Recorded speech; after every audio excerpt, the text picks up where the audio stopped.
Yeah, you can mute that. That'd be great. And here we go. Here we go. Here we are. Looks like we're up. Mikey and Vinnie. Well. Good morning, then, New York, Vinny. It feels like a Monday, but I know it's a wacky Wednesday. I don't know why it feels Yes, like a I Monday. believe It it just is a feels. Wednesday. I believe we are lucky enough to be in a Wednesday. And there's something that I have to tell you. It has to do with Earth Day. Today is Earth Day. Yes. And we can make wry comments about how do you like Earth so far? How do you like our planet? How do you like being on Earth? Would you like to go to another planet and try that out before you commit to Earth? And it reminded me of the first Earth Day, which was in 1971 or 72 or somewhere in there. 1970. And I attended, as I was then a resident of the great city of New York.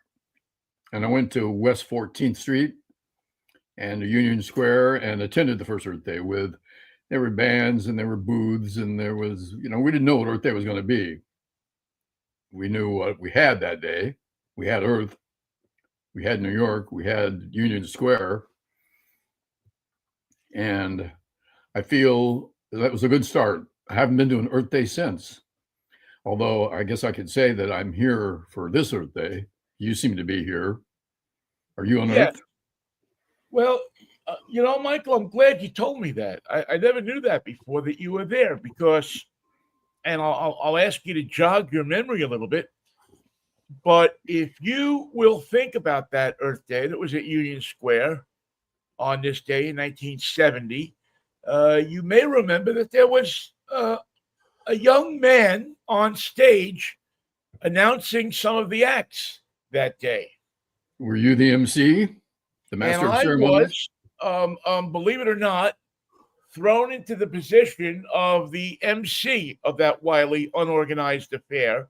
And through, of course, my association with Louis Abalafia. There you go. I can never say his last name. They said, "Hey, listen, we need somebody to go out there and announce some of the bands, some of the acts, make some announcements. You want to go out there and do it?" And I said, "The ham I am," said sure, because I got it. The way to get the girls. There I took the piece of paper that they handed me with really bad handwriting on it and walked out there. And from probably 2:00 in the afternoon to 5 or 6 o'clock, when I knew I had to get on the train and go home, I was emceeing and just moving things along. You had to be home for dinner? I had to be home for dinner. And as unbelievable as it might seem, and it was a wild scene. It was people sitting up on fountains and people, the hippie movement had kind of started to move down, lose focus a bit. You had the hippies, and then you had the yippies, and then you had the diggers, and you had the puppies. Say again? The yuppies and the puppies. No, yeah, the yuppies didn't come. Yuppies didn't happen till the Reagan years. Champagne and cocaine. Yeah. No, this was just these splintered groups of East Village and West Village, and the people that would come in from the suburbs and from Queens, like me and other people, and but there was a common cause to this whole thing, and that was that the Earth was getting ready to blow up. It didn't appear that the Earth was going to be lasting much longer, because there were places like Pittsburgh. We were doing dangerous things. Although by comparison, are we living more dangerously now than we were then? Well, I think so, because it seems that we are in a period of time where people care much less about it. Money is the overriding principle. Back then, people didn't I mean, they cared about money, obviously, but there are other things going on. It was, get out of Vietnam, don't destroy the earth, look at what we're doing, try to save this planet but Mercy, what you mercy had, me, the ecology. yeah, what you had though was a president who truly believed in ecology and truly believed in the preservation of of Our our planet. natural resources. As a matter of Yeah. fact, he believed in it so much that in 1970 he formed the Environmental Protection Agency and made it a cabinet level position. And that president, of course, as we know, was Richard Nixon, who Don't you think Kash Patel is ready to take on the mantle and protect our no, I environment? don't think Kash Patel is ready to take on anything. I think he's ready to get on a train and get the fuck out of Washington as soon as he can get his two eyes pointing one way. Do you think that he'll actually leave by train? I don't know how he'll leave. I hope it's. I truly hope it's by ambulance. Camel could take him to at least the Well, edge of town.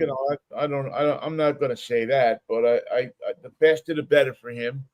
Um, just another one of just an administration's horrible choices that were that is and were Thrust uh, upon us. thrust upon us with. And listen, I'm not going to say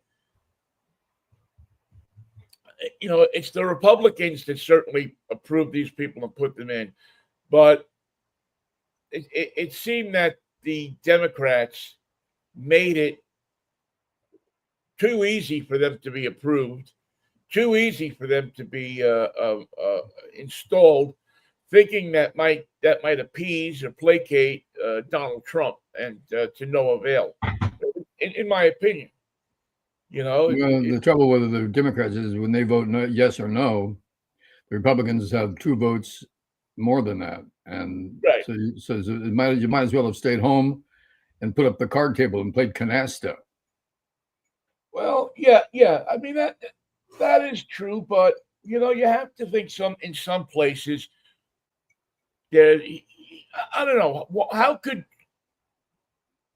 I don't know. It seemed to me that there's been other times that there's been a Republican majority, and somehow they have figured out ways to block not everybody, but certain people. Well, you're referring to a time when a Republican or Democrat would vote his conscience and represent his district or his state or her state, and those days are gone. If you're a Republican, you wake up in the morning. It's 10 o'clock here in California. It's 10 o'clock in Washington State. The Republicans in those areas have already logged on, gotten online, and figured out what their hate talk show is going to be about, figured out what their response to the questions are going to be, figured out what questions they won't answer, and have sold away their own soul and judgment, replacing it with what Donald Trump wants them to do today. Now, tomorrow it's going to be different. Tomorrow it's going to be a whole new kettle of fish, a whole new set of lies, a whole new canasta table. But for today, they've been told what to believe, how to vote, what to say, what to be outraged about, what to be excited about, what to say about the Strait of Hormuz that hasn't already been said, and pretend that the Iranians had a bomb and were about to use it. We took it away from them just in the nick of time. It was as if Nancy and Sluggo had finally gotten together and stopped all the evil in the world. Well, yeah, I mean, and they better enjoy that because the results of last night's or yesterday's election in Virginia has certainly lit a fire under the Republicans that want to keep their jobs after November. Four new seats in Virginia, 5 new seats in California. Right. We're playing the game the way the Republicans thought they were going to play it. Well, and listen, let's give the Democrats in that respect a little credit. As they decided that if this is the way the Republicans now, again, is it a victory for democracy? I don't know. Maybe not. But we could do it their way for 4 more years. How do you like that? Yeah, it's rather than see the country go down the tubes, we can play their game And listen, this is a fight that didn't need to be. You know, when you go down the tubes, you know where you come out? In the water, usually. Slovakia's frontage road, my favorite. You're right on the line between 66 and 66A, right on the center divider. It's a beautiful place. But these are things, battles that didn't have to happen if there was compromise to be had. But the idiot president has decided that he doesn't want to compromise, that he has the votes and the people under control, and so on and so forth. And what I think this is the same guy who never asked, "What about the Strait of Hormuz? Can we go to war without worrying about the Strait of Hormuz?" And the general said, "I don't know where that is, but I'm sure it'll be fine." Anyway, yeah, I think that this president is finding out this morning, although he won't know it, that his entire plan, his idea for domination, is quickly falling apart. Remember when you found out in school that for every action there's an equal and opposite reaction? Well, he didn't find that out. He didn't go to the same school I went to, because that's what they taught in my school. In his school, they taught that you can do what you want, just piss on people. You could go punch Sal and see what happens. Well, when you punch Sal, there's an equal and an opposite reaction. Turns out Sal can punch you back. And it's something that you could have asked about, but Trump never did. So if we close the Strait of Hormuz, what happens then? Well, we've never done that, but I'm sure it'll be fine. Well, the problem is with the Strait of, with the whole thing, is that you have an idiot running things.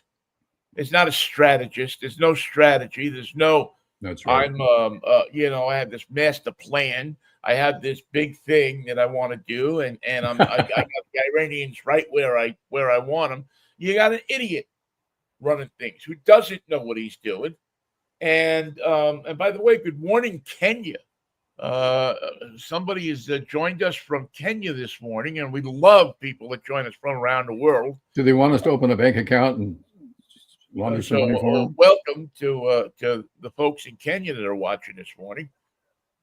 Okay. To each and every one of them. I'm glad you tuned in, because the idea of a bunch of people sitting around in a room somewhere, watching a computer and watching us and saying, "This is America. This is more like it. This is not my apartment behind me." So it's mine. This is not. I don't live here either. We didn't get the name of the poor people that we tied up in the bedroom. Anyway, the whole idea is that this guy is quickly his closest people that think he was the best thing to happen to the United States in sliced bread are peeling away from him like mold off of very old white bread. It's funny how farmers of America want to change their vote when you take away all of their ability to. Not just the farmers. Look at Tucker Carlson last night actually apologizing to people. He apologized for the mess he made in the Jock Lounge, because he made a terrible. He left the pizza box right where it was delivered, with a greasy spot underneath it. You have Tucker Carlson, you have Marjorie Taylor Greene, Joe Rogan. Never be let near a microphone or a congressional desk or anything, because they realize now, and I think they realized it before, how wrong they were. But they both enjoyed financial gain from what's going on. How much money does Joe Rogan make off his podcast? I don't know. I have no idea. I know it's a lot more than I'm making off of this podcast, or you're making off of this podcast. Well, that's because our sponsor was Pontiac Motor Cars, and they don't answer the phone anymore. And it's insanity, because what these people have done is they've sold out our country. And don't you make any mistake about that. For a little that person who got on the internet, got on social media, and sat there and for months hit you with Trump stuff, with stuff about how good this guy was, sold out the United States of America. They're traitors. This They is are the guy who went to Earth Day in bad. 1970, saw you on the stage and said, "You know what? We don't have to protect it. Why don't we just sell it? We could sell the rights and be better off." And you really you really should look at yourself in the mirror. You really should go to the bathroom, look yourself in the mirror, and look what you've done. Look what you've done to poor Kash Patel. Look how startled Look he what you've is. done to yourselves, to your country, to your fellow Americans. You have put us in danger of a nuclear war. You have put us by electing this guy, and I'm more prone to let some people off the hook because I realize that they don't follow the stuff as much as we do, and so on and so forth. But there's no excuse for the people that knew. There's no excuse for people that just decided that this was going to be a financial bonanza for them and sold out this country. And they're not done yet. Trump went to University of Pennsylvania's Wharton School of Business, Yeah, where he studied cataclysmic economics, how I can threaten the entire world with a simple miscalculation. This guy didn't study anything. I mean, this guy is a joke. He's been a fucking joke since 1972. Since the day he walked into Studio 54. Anybody that lived in New York knew it. Anybody who had any kind of business dealings with him knew it. Anybody who had this guy is a nepo baby who got a bunch of people to follow him because he could hook them up with young girls. And in New York, in the great city of New York, Vinnie, as you know, you can just show anybody who knew him or didn't know him, just show them a picture of him, and they go, "What do you think of this guy?" And they go, "He's a schlemiel. Forget about it." But that's the point, Michael, is that it's not what happened. That opposite happened. You could show people a picture of him, and they knew he was a schlemiel, but yet they still backed him. They still got behind him. I'm going to take a chance on this guy. I'm going to take a chance. Because they thought that they could turn a buck out of it. Or they thought that this was the answer. And listen, I have friends that are strong Trump supporters, and some of them probably still are, and they will send you emails and stuff and tell you that Trump is this and that and the other thing, and look what he's doing for this country, and look, he's done nothing. No legislation. He's done nothing. No protection. No judgment. And now this morning, he is putting together a package to send billions of dollars to the United Arab Emirates. Because they're hurting, and whose fault is that? Package to give $500 million to Spirit Airlines. Because they can't buy gas. Own Spirit Airlines. Pray for the people who hold a ticket for that establishment. That growing concern. Listen, I'm happy. You get up and go to the bathroom on the Spirit Airlines. When you come back, your row is gone. Yeah, I mean, I applaud the people of Virginia. I applaud what they did last night. I hope more states follow suit. I hope that the Republicans suffer some of the biggest defeats in places that they haven't been defeated in years. It's coming. But I'm going to quote one of my favorite movie quotes is Winston Wolfe. Winston Wolfe from Pulp Fiction.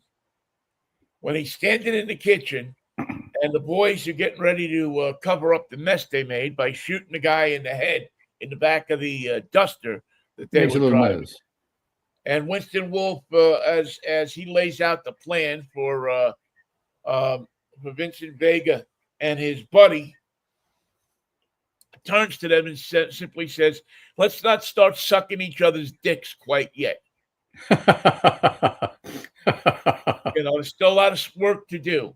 Let's And I hold will off on say, that. I will say to Democrats all over the world, let's not start sucking each other's dicks quite yet, Quite because yet. there's a lot of work left to do. Don't get carried away till you know you're safely at the after party. Well, don't get carried, or don't look at this and say, "Well, we're home free now," because a lot of shit can happen There's no free between lunch. now and November. Plus, now the Democrats are going to be the repairman. There's a lot of things need fixing, and the Republicans ain't going to fix any of it. Well, the first thing I can suggest to the Democrats is don't spend a lot of time telling us what you're going to do to Donald Trump. Spend a lot of time telling us how you're going to fix this mess that this country is in. Tell us how you're going to get milk down to a reasonable price. Tell us how you're going to get, not just tell us that you're going to do it, because people heard that before. Tell people how you're going to do it. Tell people that you're going to have the nerve to pass legislation that will either cap prices or, at the very least, put controls on some of this rampant profiteering that's going on. Corporate pricing has to be controlled. And Vinnie, you mentioned the president's name already once today, but the last guy to do that was Richard Nixon. I quite remember it, wage and price, and it was, I believe, in 1970. That's because he could. I can't remember now that he couldn't trust the great CEOs of America to do it for him. He knew that they would not. They'll promise him anything and screw him before he gets to the after party. Yep, and he instituted wage and price controls, and he froze everything with the penalty of jail if you change it, if you try to get by it. There were just very few cases where you could raise a price. And I don't know that there was anybody that tried to raise a price in those 90 days from the time he instituted those wage and price controls. This time around, we're going to have to make it 180 days. Well, yeah, something is going to have to happen. So I know that it's tempting for the Democrats to talk about impeachment and talk about this and talk about that. The only thing that I want to hear right now is what are you going to do to fix this mess? And at the cost, if it means that Trump gets out of the country or does something. He goes to Bimini in a cigarette boat and gets blown out of the water by his own Air Force. God bless him. What a fitting way to go. But to me, and again, this is just my opinion. I mean, I'm sure people will have different opinions. But right now, the main thing is, how are you going to fix the pain that the American people are going through right now? How are you going to fix? It's hard to stop daily pain. The prices of everyday items. How are you going to get the price of gas down to under $5 a gallon or $4 a gallon? $3. How are you going to help people? That's what people need right now. People need help, and it's we always bounce back. You give Americans an even break, they'll bounce back. If you can't do that, then get out of the way. Find people that can do it. Find people that if you're a voter, don't believe the ads. Pick up a pamphlet, pick up a book, and do your research. Spend some time, because it really is about, and again, this is getting to be a tired phrase, but it's about saving democracy. And if you want to be the head of the National Reserve or the Federal Reserve, you got to be able to remember who won the presidential candidacy in 2020. And if you can't remember, then you can't be the head of you can't. And if your name is Warsh, I know Don James will be calling you. Put Mr. Warsh on. Where are you calling from? I'm calling from Washington. Washington. Yeah, drop the R. But I don't know. It's just my feelings this morning as I look at it and as I celebrate the victory. A victory that indicates that people are sick of it, that people are done with it, that people are just at a point. There's a breaking point that's coming, and maybe in places like Virginia, it's here already. And Vinny, last night it was going to be close. They said it was plus or minus within the margin of error. It was going to be really tight. They didn't know which way it was going to go, but they knew it was going to be very close. And the educated big city vote made the difference. That means that people who've been watching and have really been paying attention and perhaps work for the government made the difference in the future of the government. And that's good news. Well, we have been through a very tough year and change. We have been through the most idiotic time in this country, maybe in this country's history. I don't know. I wasn't around for the Civil War. I wasn't around for the Depression. I think it started in 2016 when Trump took office and the Russians were everywhere and influence. And I go, this is not going to be good. This is going to be ugly. And I still predict it'll end in tragedy.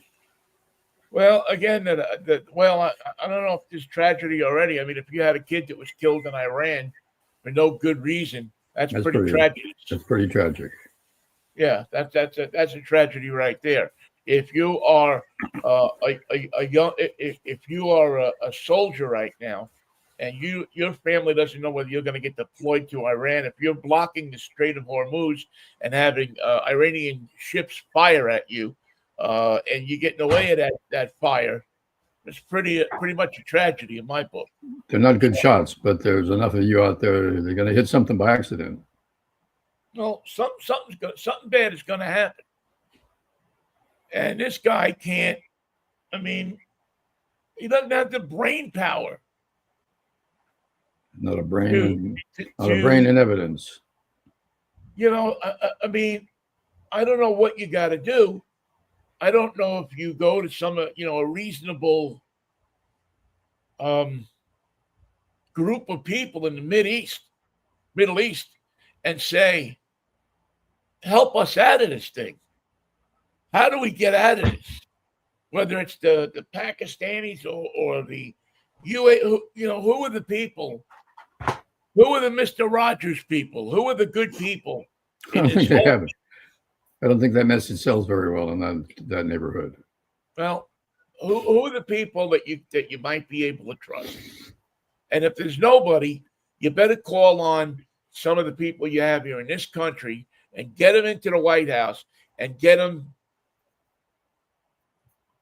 Put your own ego under the table, which we know is not going to happen, but because you don't have the answers. You obviously, President Trump, President Slapdick, doesn't have the answers. That's because his answer is to extend the deadline and be up at 3:00 in the morning tweeting. They never ask the right questions. So I don't know what the answer is either. I'm not smart enough to know what the answer is. But we can't do it the Middle East way. Blundering into the Middle East was the biggest mistake we've made 3 times now.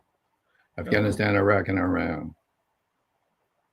It's going to, and it'll probably happen a 4th at some point, because the attraction to what they have and the idea that, and it goes back and ties into Earth Day, the idea that we can't have our, that we can't develop alternative energy sources, that we can't develop green energy, that we can't develop alternatives to oil and to fracking and things like that.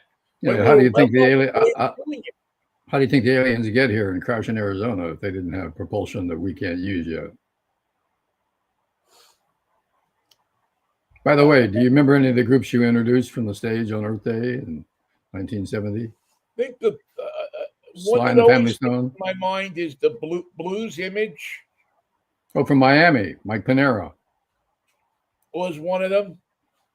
76, I believe, if I'm not mistaken, Richie Havens was there. Oh, great. I love him. Richie Havens was part of it. Richie Havens came to KKCY, and Oh yeah. I played an old interview that I did with him when I was in college at KCSM Radio, and it was fun to have that loop complete. Say, this is not the first time we've talked. He said, really? When did we talk? And I said, well, I have the evidence right here. And I played a little snip from, I said, the guy with the high voice is me. The other guy is you. And we had a good laugh about that, because Richie was prevailed upon me to score some marijuana for him. He said, we're caught a little short before the show. I wonder if you could help me out. I said, I know just the guy. And I went to the Brothers Bar in Mill Valley, scored the dope, met Richie. We I think it was tie sticks. Remember the days of tie sticks? You didn't buy it in a bag. Yeah. You tie. So somebody went to the trouble of tying a bud to a stick. I don't know why that was exotic, or we thought it was a new product, a new way to consume marijuana. Anyway, we had a good laugh about that, and I've always admired his work and loved his voice and his playing and his slack key guitar tuning, and the kid from Bedford Stuyvesant who took folk music, put a beat to it, and played like hell. Well, I'm drawing up here something. I don't know if we'll be able to hear it. Sometimes you can hear things and sometimes you can. But one of my prizes, one of the things that I love, that I got from that same day that Richie came to the city. That's two cities. He came to the city of San Francisco and played on the city called the radio station, because nobody remembers the city anymore. Station ID he did for me. Called the city. I hope we can hear this. It's good. Yeah, I don't know. Let's see. 45. I don't know. I can't seem to. I don't waste too much time looking for it. But what did you say? Sing it for us. Well, he just did a he just did a thing where he riffed the beginning and boom, boom, boom, boom, boom. You know, little darling, it's been a long, cold, lonely winter, but it's never cold and lonely when you're listening to New York Vinnie on 98.9 the City.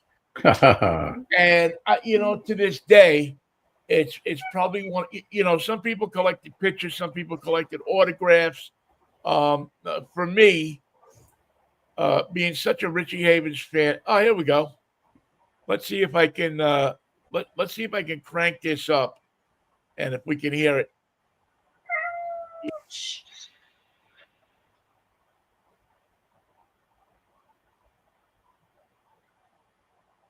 I'm not hearing it. All right. Hang on a second.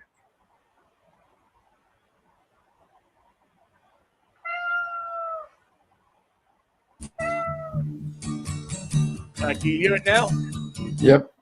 All right, let me start it over again. Little darling, seems like a long, long, lonely winter. But not when you're listening to New York Vinnie on KKCY Sunday morning in the city. Yeah, beautiful. I mean, I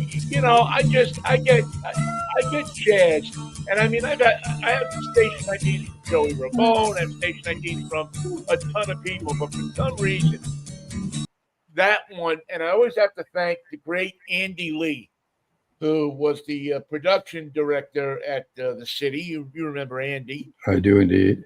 And called me into the studio, and he was recording all of this stuff, and because he did IDs, I think he did one for you, he did one for Alan Burton, he did one for a few other people, and the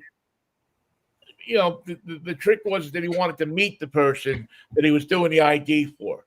And so he called me into the studio, and we talked for a few minutes, and I told him about Earth Day. I remember now that we talked about Earth Day, and we also talked about a couple of people that we knew from Sonoma County, Whoa. that he knew. He was acquainted, was friends with actually. Um, and once we spoke for a couple of minutes, he recorded. He didn't just say, "Hi, this is Richie Havens." He says, "Oh, here, I'm going to give you something really cool," and he strummed it out. Well, it And was New York Richie saying hello to New York Vinnie. yeah, exactly. Matter of fact, I remember we talked a bit about um, Brooklyn and growing up in New York and egg creams. Yeah. You know, and Which, I which, don't by know, the way, wait, am I correct in saying that there's no egg and no cream in an egg cream? no, well, it's cream, but there's no egg. You should do it with whole milk. But if you have cream, any port in a storm. But it was one of those things that was just, as you said, you're meeting this guy who is just phenomenal. You know, 20 years after Woodstock, or 15, 18 years after Woodstock, and he's and the guy is cool, and the He's guy is like very. really cool. Anybody from Bedford Stuyvesant who comes out as a folk singer has got to be considered pretty cool. Well, the interesting thing about Bed-Stuy too, and when I used to meet people from Bed-Stuy, it always used to floor me. My cousin, Joe Spezzano, and I know his son Matt listens to the show, and his other sons. But my cousin Joe Spezzano owned a store, a grocery store, a bodega. Is he the guy who figured everything on the bag? In Bed-Stuy at 102 Ralph Avenue in Bed-Stuy. And invariably, you would talk to somebody from Bed-Stuy, and they would know my cousin Joe. They would know him because he was one of those guys that I bet he was there every day. He was there every day. He gave people credit. He trusted people. When they had the riots in Bed-Stuy, his store was the only store on the block that didn't get burned. They stood in front of the store and protected it. He was known in the neighborhood. He was known as a good guy, funny guy. It's funny. I still to this day credit him for my sense of humor much more than anybody else in my life. He's got to be a funny man. He was hilarious. Is he the one who wrote in pencil on the bag? He did his ciphering on the bag? Yeah. Oh, yeah. Him and my other cousin, his brother, Tony, both partners in the store, and they ran the store, and they they weren't just storekeepers; they were neighborhood icons. And I remember asking Richie about him if he knew the store, and he said, "Oh yeah, everybody in Bed-Stuy, that part of Bedford-Stuyvesant, knows your uncle." We used to call him Uncle Joe because he was such a good friend to my father. He was really my father's cousin. But and to me, it was blown away because that was probably the first star that I ever talked to that knew somebody outside of the music world. I had spoken to Gene. I used to go to school to the same school with Gene Simmons when he was Chaim. Before he bought the boots? Yeah. Gene Simmons used to assemble newspapers in Annie's candy store. Put the sections together. On 80th and Northern, and I had the same job as him months later, or a couple of years later, actually. Anyway, it was just Havens was, but he was that first that first cool person that you knew. You didn't know him, but you connected with him. He played in Miami at the Super Bowl, the big party the night before, or 2 nights before, if you recall. Yes. It's on a small stage, yeah. Yes. Yeah, he was just a great guy. I thought. I mean, I don't know. You know how these guys are. You never know them really, but I always thought that he was a really good guy. He always and having that station ID is just, I don't know, it was just always great to me. You know, it was better, almost as good as any autograph that you could get. He had an interesting way of writing his own songs, but he could also take something like "Here Comes the Sun" and make it his own. Right. We sure could use freedom right now. Yeah.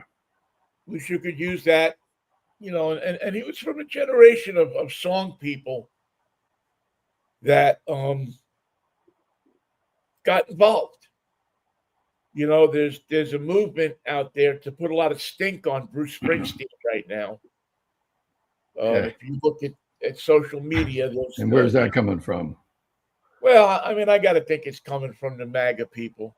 Sure. And listen, I don't know that all of it is unjustified. I mean, when you have to pay $1,000 or $2,000 for a ticket, when they charge you $70 for a No Kings flag in the concert.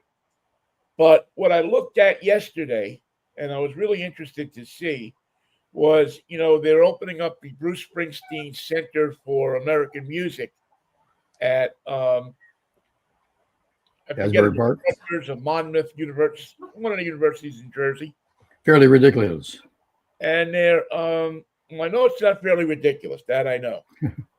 But they're doing a concert in a couple of weeks to open it up, and it's going to be like a line of just incredible stars that are going to be there to open this thing up. Bon Jovi and Stevie Van Zandt, Darling Love, and just, you know, a who's who of that New Jersey music scene. Gotta have Frankie. Frankie Valli. Gotta have him. I don't think Frankie Valli will be there.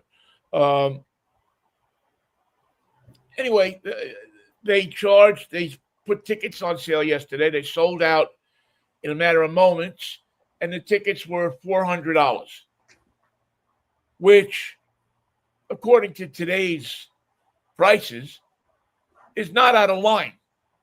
It's a bad seat in McCartney. And there were tickets to be had for $200.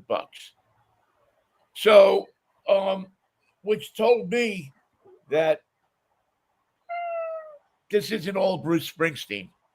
Right. You know, I know that there's different reasons, but it was really gratifying to me to see that this insanity, you know, that he wasn't saying, well, you got to get, you know, $2,000 to $3,000 to come to this show. It looks like it's going to be a great show. I wish I could go. I wish I had the facilities and the physical ability to go and see this show. But at least it made me feel better last night when I saw that, when our friend Lorraine sent me a text about what the ticket prices were, that it didn't turn into a Ticketmaster shit show. They're in trouble in Washington now anyway. So, well, they're in trouble all over the place, Ticketmaster, and they should be. Them and Live Nation should. I mean, they rip people off, and listen, that's exactly the stuff that's going on in this country. Since 1968, they got their finger on the scale.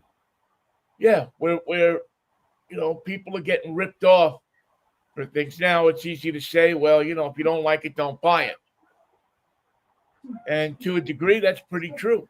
I mean, if people stop buying tickets for concerts, the price would go down. They charge $2,000 a ticket because they can to charge, and they'll get $2,000 a ticket. So anyway, you're right. It's. I'm surprised there hasn't been more people rallying with Springsteen. Why it's not a national?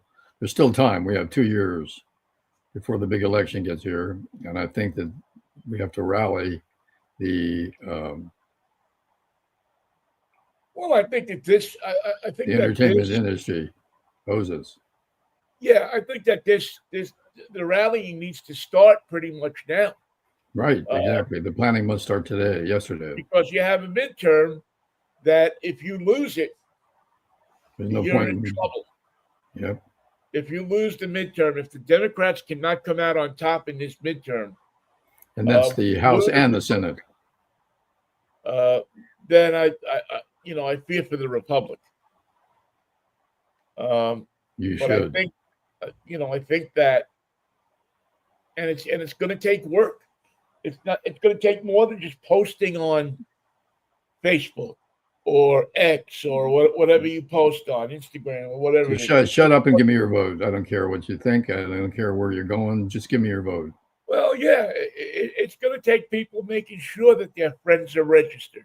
It's going to take people singing tables outside of concerts and outside of venues and saying, "Are you registered to vote?"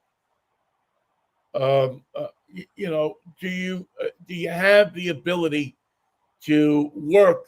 Because that's what it's going to take. It's not just going to be posting on social media. If you think it is, we're in trouble. It's going to be when somebody posts something on social media, going and checking it and seeing, and it's not hard to check. I saw something last night was posted on social media, was about Savannah Guthrie's mother, that I guess she had found. No. But it was posted on social media as if it were a thing, and her stepfather was arrested and everything. Well, the first thing I did when and I'm not really into the Savannah Guthrie thing. I feel bad for the woman, but it's not. It's a sad thing. But the first thing I did is went to the New York Times. If it ain't there, it ain't there. If it's not on the front page of the New York Times, if it's not on the front page of Reuters, if it's not on the front page of the AP, if it's not on the front page of of the Canadian Broadcasting System, it's not real. It's really that simple. And then all it takes is 4 clicks of my finger on my iPad. Right. And that's what you got to commit to going forward. You got to commit to, if you see something, check it out. Because the headline will grab your attention. You go, that doesn't sound quite right. Let's just check the source on that. And there's no police, not policing of Instagram. There's no policing of Facebook. There's no policing of X. There's no guardrails on this whatsoever. Any idiot can post just about anything they want. And it's always about somebody. It's always hooks just to get 4 clicks out of you. They don't care that it's a lie. Yeah. So I get clicks. So you get clicks, and there are a lot of people who will do that to spread rumors and to get clicks. And here's your hint, another one which really gets me crazy. It was discussed recently in my Facebook groupings. That is, if you see a headline about Bedford-Stuyvesant folk singer found dead in Central Park. Who? Well, you click and you're on page 2. Now you're on page 3, and it's still a story with no name in it. Right. Forget about it. It didn't happen. Well, that's the reason why I got off of this, what is it, Nextdoor, which is supposed to be this great community thing. Your neighborhood. Neighborhood social media thing. But I found hundreds of stories exactly like that. We had to click through. Once I click, if I click it, and the information, the who, what, why, and where isn't there. Forget about it. Then forget it. And that happened with regularity on Nextdoor. So I got off it. I told all my friends, I said, you should get off of this thing. This is a worthless piece of crap. It was 3 things. It was stories like that, people asking for money for handouts because their car had broken down, their house, they couldn't make their rent. I'm sympathetic to that, but when you get 5 of them in the morning, I'm sorry.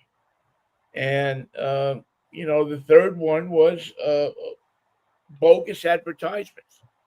Yeah. People around Edmonds are talking about the new roof that we had installed. Stop it. Nobody's talking about your roof. Nobody's talking about the roof you had installed. Uh, Give us some credit for So you lost me as a consumer. You lost me as somebody who consumes your product. I don't know if it makes a difference to you. Chances are it doesn't. But their product didn't serve you; it only served them. Yeah, it served them because they got paid to put that ad up there, and the ad was bad, was an uninteresting ad, and it wasn't true. It was lies. Uh, None of my neighbors in Edmonds were talking about their roof. People in Edmonds rarely talk about the roof. They don't talk about their roofs. They don't go into the coffee shop. They don't go into the Woods coffee shop up here on Aurora and start and they're gabbing about their roofs. They Doesn't go into happen. the corner. They don't go into the corner store and say, "Let me tell you about my roof in Bedford Stuyvesant." They don't do it. Doesn't happen. Oh man, what an insane life we're going through. Well, here's something that we can count on: the Earth will still be here on Friday when we do our Freakish Friday, fabulous, fun-filled, fallacious, funky show. Our extravaganza of truth. Sammy K will play, and the June Taylor dancers will be here. Sammy. What did I watch last? Well, we were talking before the show about falling asleep. Yeah, if only. And one of the things I do to fall asleep, Michael, and you might try this, is I've been watching now old episodes of To Tell the Truth. And I just find it to be a fascinating show. I have to throw something at this cat. Hold on. It's just one of those shows that, it's one of those Goodson Todman game shows that have all of the elements of What's My Line, the glamour and the sophistication with They have the Arid bottle with a number on it. Yep, they have the Anison or Tristan or Arid or Salem cigarettes. They have the sponsors, and Bud Collier holds up that pack of cigarettes. And I love Bud Collier because he's got the bow tie. For those of you who don't know Bud Collier, he played Superman on radio many years ago, and was a really good game show host. Was a really good leader of that panel. Keep it moving. He kept the show moving. He had some great panelists to work with, and the idea of guessing which person it is out of the three that you're presented, listening to the questions, is kind of interesting. It's kind of again, these days, not so sophisticated, but I don't want sophistication when I'm trying to fall asleep. I want something that's kind of light and breezy and makes me tired. I'm Bud Collier. No, I'm Bud Collier. Will a real Bud Collier please stand up? And there you go. I'm going to see you Friday, Vinnie. Have a good day. Have a good week. Mikey, see you Friday. If the Lord's will and the creek don't rise, have a good week. Get some sleep. Have some fun. I'm caught up now. See you Friday, man. Okay. Peace, love, and Manischewitz, baby. I'll see you at Vinnie's uncle's store. We'll go down there and we'll put together the Sunday paper. Sounds good, man. See you at Andy and Marty's. Take care. Thank you all for listening too. We always appreciate it. We'll see you on Friday morning. Thanks for Kenya for tuning in today. Kenya, wherever you are. See you.